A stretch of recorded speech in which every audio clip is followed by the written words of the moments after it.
waxaan wax yar kaga nasanaynaa caawa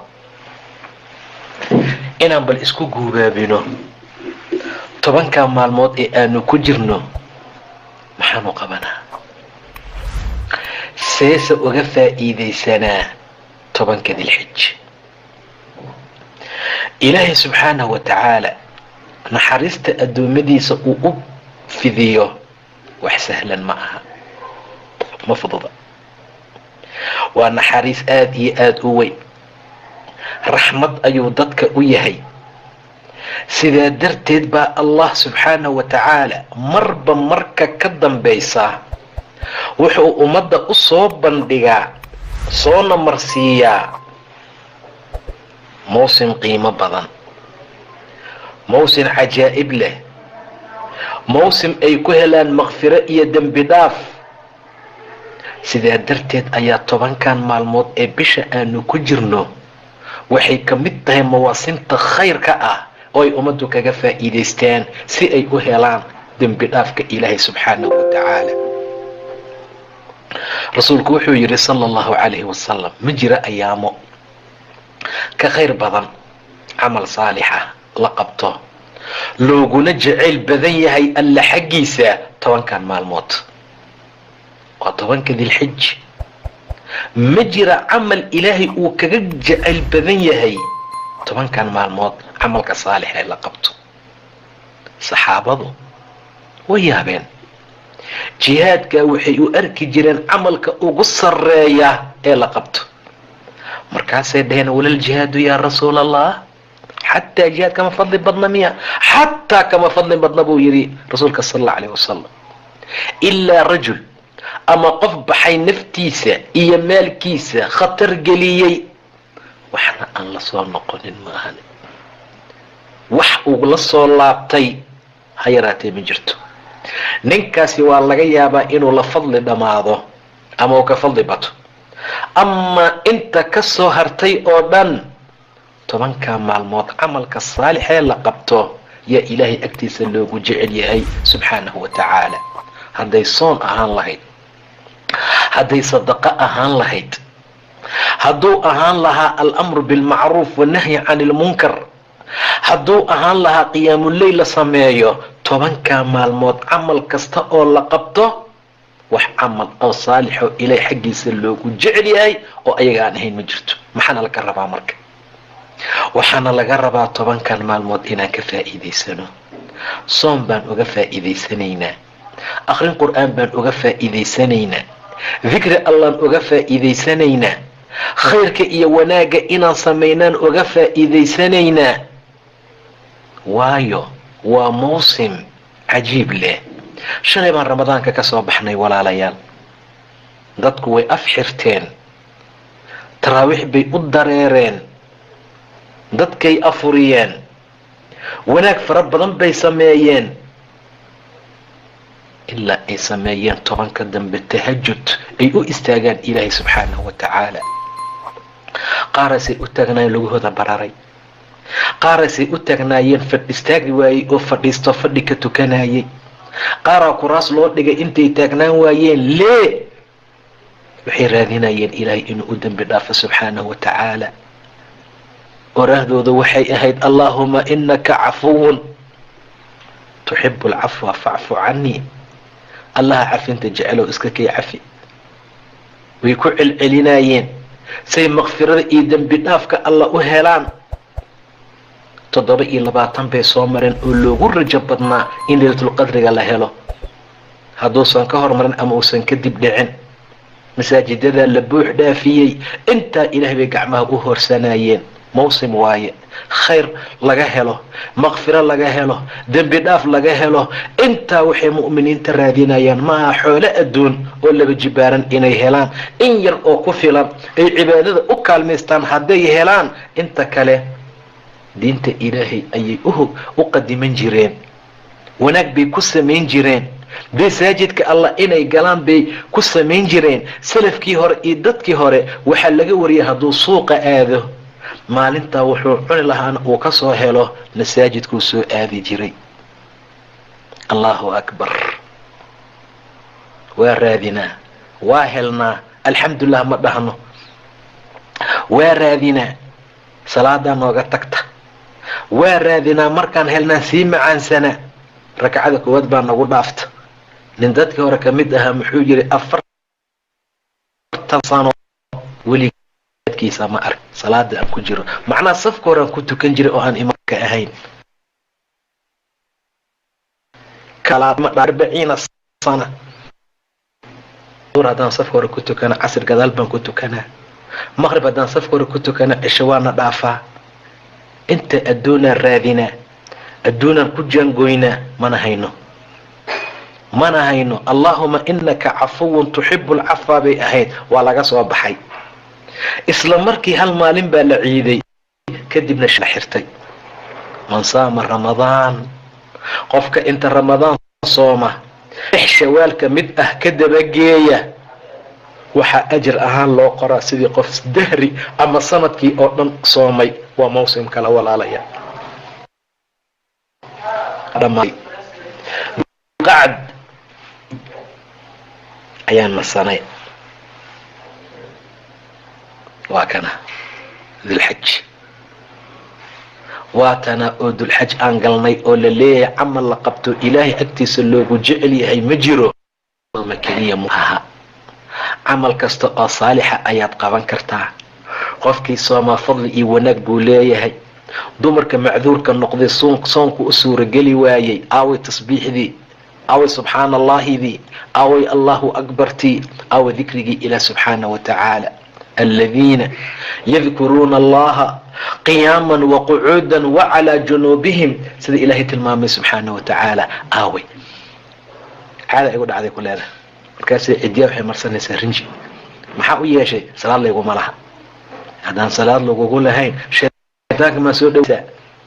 haddaan salaad lagugu lahayn aw xuski ilaah subxaana wa tacaala, wala dikru llahi akbar wallahu yaclamu maa tasnacuun.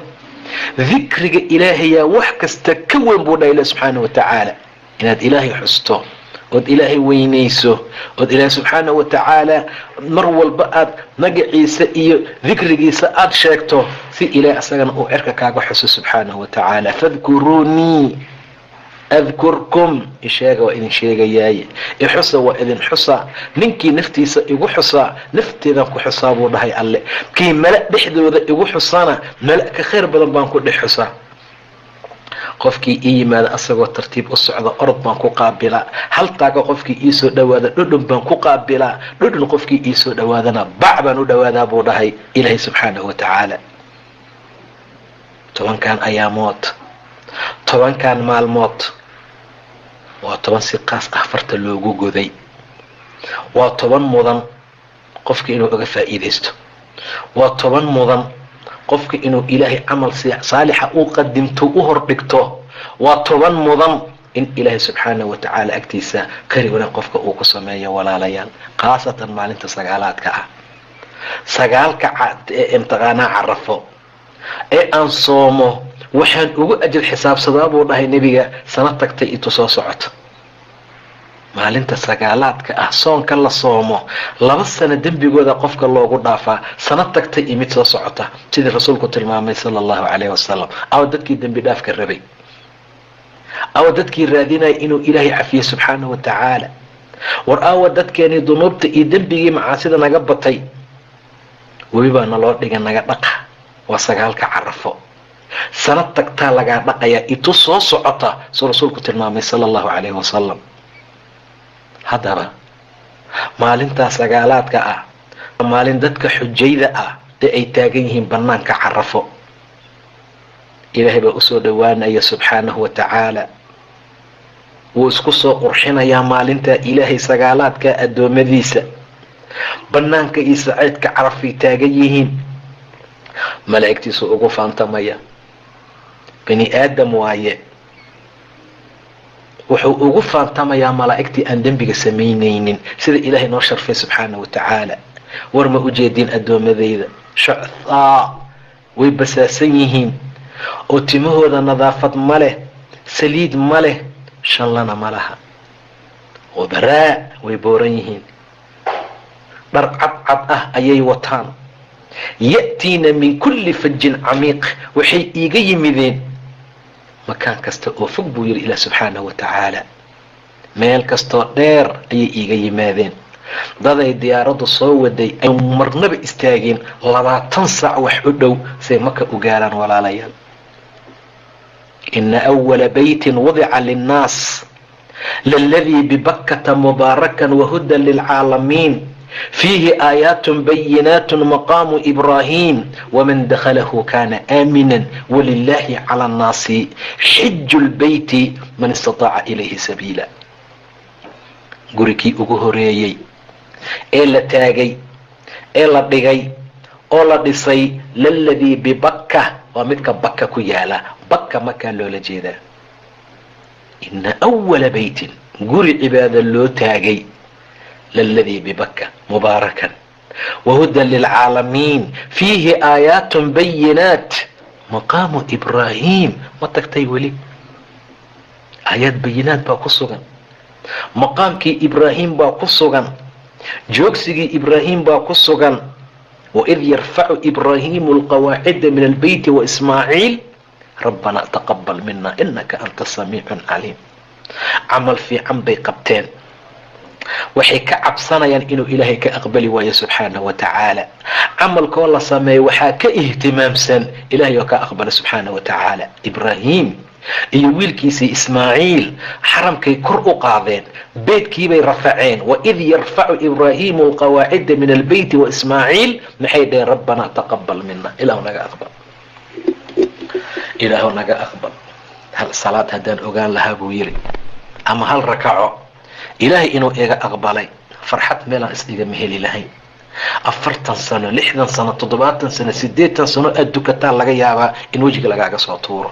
xudayf ibnu yamaanin buu arkay tukanaya. kaalay buu yiri war meeqaad saa u tukanaysay? 40 sanaan u tukanay. wallaahi haddaad saa ku dhiman lahayd waxaad ku dhiman lahayd diin aan diinta nebi maxamed ahayn sala allahu calayhi wasalam. yaa saa u tuka ku yiri. masaan baa loo tukadaa. camalka aad qabanaysa hadduu camal islaax oo fiican noqon waayo ilaahay ka aqbali maayo subxaanahu watacaala. qallaad ibnu raafic baa masaajidka soo galay nebiga oo fadhiya. 2 rakacuu tukaday. rasuulkuu u tegay. rasuulkuu salaamay. nebiga salaantuu ka gudoomay. markaasuu yidhi irjic fasalli fa inaka lam tusalli. bax soo tuka ma tukanine. allahu akbar. soo tuka ma tukanine. ilaahna ma fadeexaya subxaanahu watacaala. yowma tubla saraa'ir. camalada aan qabanayni ikhlaaskooda banaanka lasoo dhigi doonaa maalinta qiyaamaha. haye maxaan samaynay? layguma karo inaan maqlo salaadaada waa khalad. maxaa kuu geeyay salaadeeda u leeyahay? maxaa kuu geeyay salaadeyda? salaadeyda maxaa kuu geeyay meel la taagan yahay? war ninkan xisaabta waad ka qaladay. ninka ganacsadaha haddii la dhaho caawa dhan ma fadhinaayo.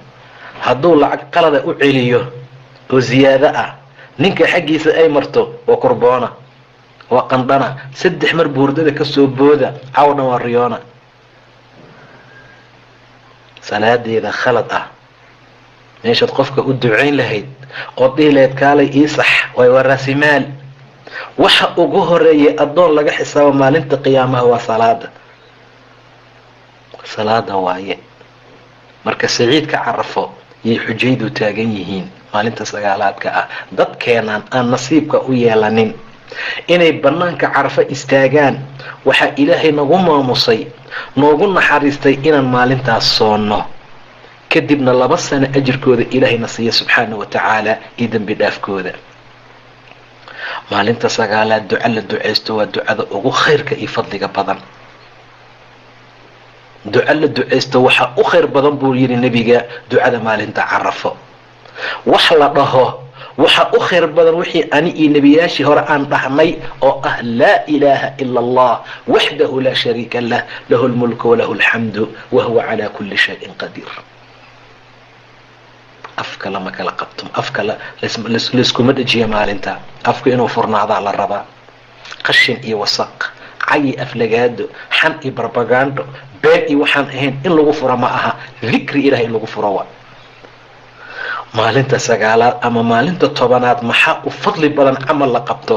alcaju wathaj buu dhahay nabiga sal allau alayh wasalam. cajku waa qaylo, allahu akbar allahu akbar in la qayliyo.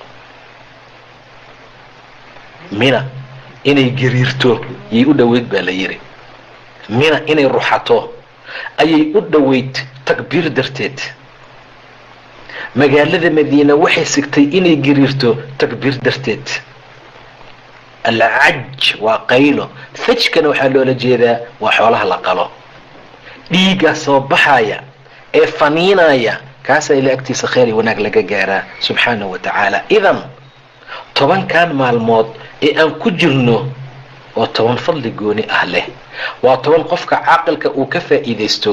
waa 10 qofka doqonkaa ciyaar ay ku dhaafto. waa 10 ilaahay subxaanahu wa tacaala camalka la qabta xaggiisa loogu jecel yahay subxaanahu wa tacaala. saciidka carafo, bannaanka carafo, markuu maalinta ilaahay xujayda u soo dhowaado ee uu yidhaahdo addoommadayda fiiriya, way basaasan yihiin, way booran yihiin, jiha kastay iiga yimideen oo dheer, dayaaraday soo raaceen, meelo badan bay soo mareen, 20 sano 20 saacadood ka badan dad baa jidka ku soo jiray say marka u soo gaaraan. malaa'igtay markhaati iiga noqda maanta oo sagaalaad ah intii carafa istaagtay dembigooda waa dhaafay buu leeyahay ilaahay subxaanahu wa tacaala. allahu akbar. 3,000 baad ku tagtay hadday u badato ama $4,000 oo dembi dhaaf aad ku heshay. ha ka shalaynin, ku farax. wallahi 4,000 meelay ii cubi lahayd hadhihin, meelay ku cubi lahayd malaha. wallahi 4,000 meelay iiga soo bixi lahayd hadhihin, meelay kaaga soo bixaysa ma jirto. hadday meel kaaga soo bixaysa inay jannada kaaga soo baxdaa la rabaa, dembi dhaaf kale inaad ku heshaa la rabaa. dadkii hore dad baa iibsan jiray naxariista ilaah subxaanahu wa tacaala. raadi ahaashada ilaahay si kale hadday ku waayeen lacag bay bixin jireen say ku helaan. beri aakhira meesharoo ilaaha igeeyaa taala maanta. haddiise adduun uu noqdo shilin koraaya hadduu noqdo wuu ku degdega. marka waa inaan noqono dad dembi dhaafka jecel, dad macnaha dembi dhaafka yaqaana inaan noqono waan laga maarmaan. dad ilaahay cadaabkiisa ka cabsanaya inaan noqono waa lagama maarmaan. dad adduun iyo aakhiraba xasano lagu siiyo inaan noqono waa lagama maarmaan. faidaa qadaytum manaasikakum fadkuru llah, markaad acmaasha xajka dhammaysataan ilaahay xusa. fadkuru llah cinda almashcari alxaraam wadkuruuhu kamaa hadaakum, suu ilaahay idiin hanuuniyey u xusa. wain kuntum min qablihi la min aldaaliin uma afiiduu min xayثu afaada annaas wastakfiru llah. camal marka la qabto laysma dhigto. camal marka aad qabato lama faano. camal fiican markaad qabato istikfaar baa la haddaad dhamaysaan astakfirullah dhaha. maxaa loo dhahaa? in lagaa aqbala in kale lama oga. maxaa loo dhahayaa? in ilaahay agtiisa khayr aad ku gaartay in kale ma ogid. waxaan aad qabatay waad samaysay laakiin ma la rafacay. ilaahay ma loo tiiriyey? ilaahay ma loo geeyey? dadaa labayg markay dhahaan ilaah wuxuu leeyahay baa layidhi laa labayka, ma rabo xajkaaga. laa ilaaha ila allah, labayg uu qaylina. laa labayg uu ilaahay leeyahay. labaygtaada ma rabin, qaada xajkaaga. waa wasaq xajkiisa, waa qurun xajkiisa, waa qusacbalaad xajkiisa, xoolihiisu waa wada xaaraan. labayk allaahuma labayk buu leeyahay. guriguu ka soo baxay waa ribo. lacagtuu ku xajinay waa ribo. go-a cad uu xiran yahay waa la soo dhacay ama trufa lagu keenay iyo been. lacagta uu tikidku ku soo goostay iskabadaa meel ay kibdii lama yaqaano. nin saas wasakh u ah oo qurun u ah oo xaaraan u ah labayk hadduu dhaho ka waran. laa labayka walaa sacdayka, liibaanna ma jirto, labaygna ma laha buu leeya ilah subxaana wa tacaala. dawaafkaas iyo dhibkaas unbuu gelayaa maahane wax kale uu gelayaa ma jiro. isma ogid تاسا كانتي إنو إله يراهدو فإذا قضيتم مناسككم فاذكروا الله كذكركم آباءكم أم يراهدو حديثا الله نقضو إله دم الأفرد سبحانه وتعالى فاذكروا الله إلهي حسن آيات وحي كسو دكتيبا ليري حلقي جاهلي مرك أي حجيان يسوق عكاد ذي المجاد انتي يماذين هي أبيالكو تكفى أنت مجرين رير هبلانو نهايو جيسي ياشيبانو نهايو كوي داخل لك سوغارا نهايو دادكي ديجي عبكا نهايو دادكي امتقانا قبيلة اللي يجران نهايو دادكي جيل على ديه جريبان نهايو الله أكبر روح أسلم فرحك هذا حج هذا ميسان فاذكر الله إلهي حسن سبحان الله ده الحمد لله ده ولا إله إلا الله ده والله أكبر ده ولا حول ولا قوة إلا بالله ده هذا الشيطان الشيطان من لقبوبي الشيطان صاحب لأها أورق عني محكوكي شيكيسة بقر مركز حستك وحسيد أجيده بقر مركز حست حسناتك كلها الله يد أجيده بقر مركز حست جنة إله كوجين جنة سكوجين يد أجيده فإذا قضيتم مناسككم فاذكروا الله كذكركم آباءكم ساد أبياشي حس جرتين أو أشد ذكرا أمسك سيدرا أبياشي هذا شو حس جرتين بقول إلهي حس سبحانه وتعالى أو أشد ذكرا ويفمن الناس من يقول ربنا آتنا في الدنيا dadka waxaa kamid a xajka jooga dad ilaahu adduun isiin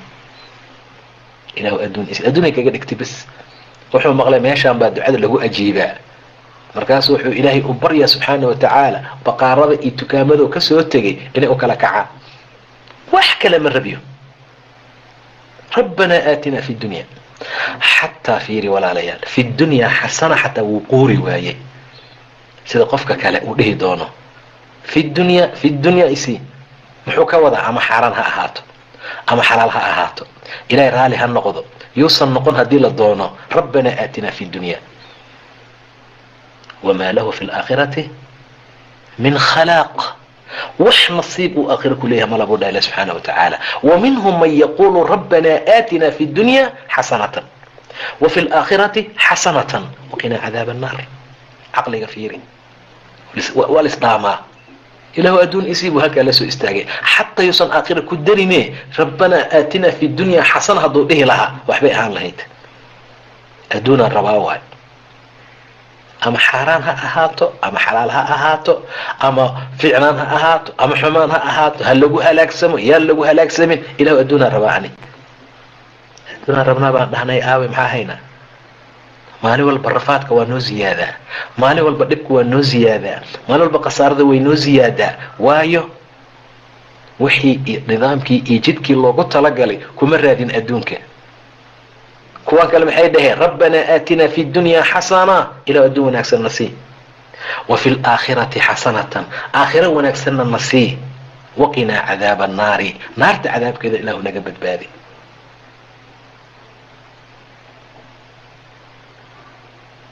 naarta cadaabkeedana ilaahay naga kori xaguu joogaa xaramka xaguu joogaa kacbada xaguu joogaa dhulkii barakada lahaa war ninkii dhulka barakada lahaa tegay ee aakhiro xusuusan waayey ka warrama ninkii dhulkii barakada lahaa tegay ee haddana adduun wanaagsan ilaahay weydiisan waayey ka warrama wa khasaaro rabbanaa aatinaa fi dunya xasanatan wa fi laakhirati xasanatan maxaa kasii daran intaa waqinaa cadaab annaar ulaa'ika lahum nasiibun mima kasabuu wallahu sariicu lxisaab fi dunya xasana xataa mufasiriinta gobol kamida waxay dhaheen rabbanaa aatinaa fi dunya xasana wuxuu ula jeedaa ilahu zawjo saalixa isii diinta igu kaalmaysa wax kale maba ahanba baabuuro iyo maraakiib iyo waxyaaba kuu soo dega ma aha waxaa laga wadaa bay leeyihiin duco qabto diinta igu kaalmaysa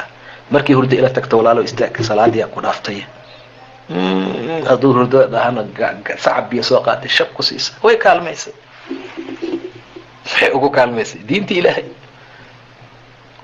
ilaahay ee ma aha tu mar allaala marka ay ku aragto adigoo quurinaya الصلاة خير من النوم بصاك وسيد بوليس odagay san dhaxan in qaban bay leedahay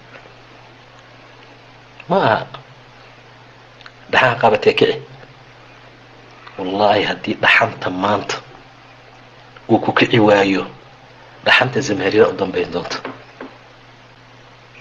dhaxanta zamhariira aa ku xigta fi dunya xasana fi dunya xasana imra'a saalixa khayru nisaa dumarka yaa u fiican midda markaad fiirisana ku farxad gelisa markaad amartana amarka qaadata markaad maqan tahayna nafteeda iyo maalkaaga ilaalisa dumarka midda u fiican rabbana aatina fi dunya xasana qofka haddii ilaahay zawja saalixa uu siiyo mutiicad ah farxad gelinaysa amar qaadanaysa janno adduun buu ku jiraa jannada adduunka qofkaan gelin jannada aakhira ma galaa la yidhaahdaa ma galo ilaa adaati rabbana aatina fi dunya adduun ilaahu isii markaasaa tu jaxiimo ahoo jahanama ka daranoo adduunka jahanamadeeda ah yaa qoorta lagu gelina ilaa adaa weydiistay xasana maxaa u dhihi weysa gabadhii 5 salaadood tukata bisheeda soonta jirkeeda ilaalisa xijaab iyo cifanimo ku ilaalisa zawjkeeda ateecda zawjkeeda hee maqasha qaylada igadaa shanta ila soo gelina laa ilaaha illaa anta maxaa u dhiman ninkaas ciqaab iyo ciriir u dhiman miyaa jira nagadaa khaylada khaylo badan tahay nagadaa guryan waa guryo badan tahay nagadaa calaacal hadduu nin fiican yahayna ilaahu u baryaa markaasuu iska tegaa haddii ku fiican aan ahayna darbaaxyada saarsaaraya sooma waa ku dayanaya walaalayaal 10kan aan ku jirno waa 10 cajiib leh waa 10 qiimo leh waa 10 sharaf leh sadaqada aad maalmahan bixiso la mid ma aha sadaqooyinka maalmaha kale la bixiyo qur'aanka aad maalmahan akhriso la mid ma aha ajir ahaan qur'aanka maalmaha kale la akhriyo dadka wanaaga aad amarto 10kan maalmood la mid ma aha amrida dadka wanaaga aad amarto maalmaha ka soo haray ma min ayaam majirta ayaama amal fiican la qabto ahab ila allah ilaahay xaqiisa loogu jecel yahay 10kan yani 10 ذي الحج و 10 ذي الحج جهادنا رسولك الله حتى جهاد كما فضل بطل إلا قفك هذا عن صوت المعنى معاني ولا ريال أدان ودلال 10 كان انت كفى إذيسان كرنا أن كفى إذيسان إلهي مثل الأعلى وكمثل سرية مضحت واد أركتين حل يدا قواني مدون كود يكون بيغن في حل يدا حرية قاتين دوحة حفظ ولي ولا سيدة يا سوما madaxweyne wuxuu cafis u fidiyey 5 kun oo maxaabiis ad maqlaysaa waa tuug iyo gaangis iyo mid qamri cabi jiray iyo nin naag soo qufsaday magaalada lagu soo daynaa hal habeen bay joogaan habeen kale waa lagu celiyaa waa dambigii ku dhacaya dambigii buu ku dhacaya naftii ma laylisana waa la xiray xiritaankii uu xirnaa turub buu ku ciyaari jiray sigaar baa loo keeni jiray waxyaabo fara badan waa la soo daayay ku waxaan aragnay inta la soo daayay gurigiisa aan tegin soo u socday xaritaan boora ka bilaabay dhexda laga soo qabtay xabsiga lagu soo celiyay sanadka dambe xabsiga suga hadana la ilaaha illa anta ya rabbi maxaa la rabaa marka muwasiintan ilaahayna siinay nafti inay bedesho naftu inay leelansanto maxaana la amraya waxaana la amraya laa ilaaha illa allah dhaha maxaana la amraya subxaana allahi dhaha naftiyaa la laylinaya maalmahan acmaasha saalixee dadka lagu cafinayo dikri allay badiyeen tasbiix bay badiyeen ilaahay bay u dhawaadeen subxaana wa tacaala waad aragtay ciideena bax soo tukadaana la leeyahay dhar fiican qaata, dumarka jalbaaba u geliya, ilmaha wiilasha yaryarka qamiisyo yaryar u geliya, gabdhaha yararka dhashay qimaaryo yaryar oo qurux badan u xira, gacanta ka qabta, jidka mara, allahu akbar idinkoo dhahaya. subxaana allah. waladikrullahi akbar, waladikrullahi akbar. xuska ilahay wax kasta ka weyn subxaana wa tacaala. walaalayaal, marka waxaa loo baahan yahay tobankan ilaahayna gaarsiiyeye in fadligooda la helo. hal sano oo tagta haddii lagu cafiyo, sano soo socota lagu sii cafin doono, fadli ka weyn miyaa jira? karaamo ka weyn miyaa jirta oo aan ahayn inaan ilaahay u mahad celino maahana subxaana wa tacaala? inaan ilaahay mahadiisa celino ma koobi karno. laa nuxsii hanaa'an calayk anta kama afnayta calaa nafsik. allah anagu kuma ammaani karno, laakiin saad naftaada ku ammaantay baa tahay, maba koobi karnaba. haye, tobankan baan dhammaynaynaa. carafo markay dhammaato maxaa bilaabanaysa? muxaram soo maaha, 19 baa laga soomaa. haddana ninkii sooma muxuu helaa? rasuulka ilaahayo hal sana la dhaafa. haddana allahu akbar. mawsimba mawsim buu noo dhiibayaa. mawsim khayr bay noo sii dhiibaysaa. dembi dhaaf kaluu noo sii dhiibayaa. intaa ilaahayna wuxuu nala rabaa inaan khayr gaarno, inaan janno helno, inaan cadaabka ka korno. laakiin dadkii yeeli lahaa mathalkayga iyo mathalkiina rasuulku wuxuu dhahay waxaad la mid tihiin nin dab shitay oo kale, holcaaya, koronkorada waxay guda gashay inay dabka ku daadato. xoqwigaan idinka hayaa, meesha macuusta laga xirto, guntiga. waxaa rabtaa inaad dabkii ku dhacdhacda. ana waa idinka fujina, waa idinka soo celina, warhooy ka jooga, gacanteed iska fujinaysiin buu dhahay rasuulka sal allahu alayh wasalam. run badnaa sala allahu calayhi wasalam, run badnaa. soo dabkii lagu dhacayo maku jirna maanta?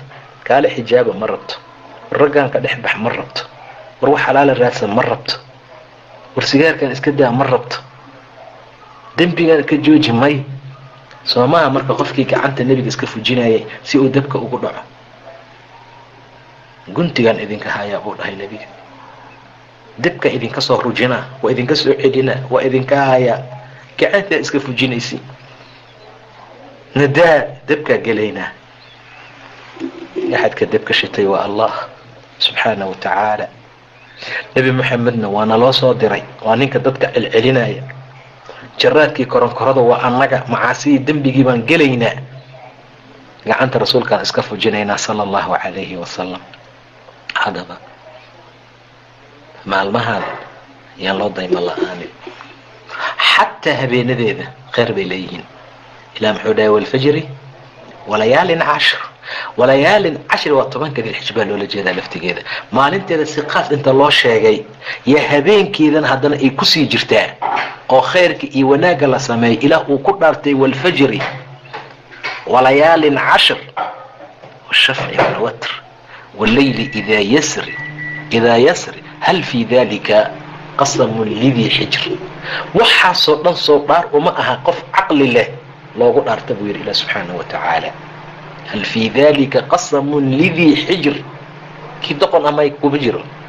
walfajri buu arkaa, walayaal cashr buu arkaa, washafci buu arkaa. amaa caaqilka lidii xijr waa dareemayaa wax lagu dhaarto waxa uga sarreeya inay yihiin. waa wuxuu ilaahay ku dhaarto waa wax cadiim ah, waa wax sharaf leh, waa wax miise gooni ah leh makhluuqaadka kale marka loo fiiriyo.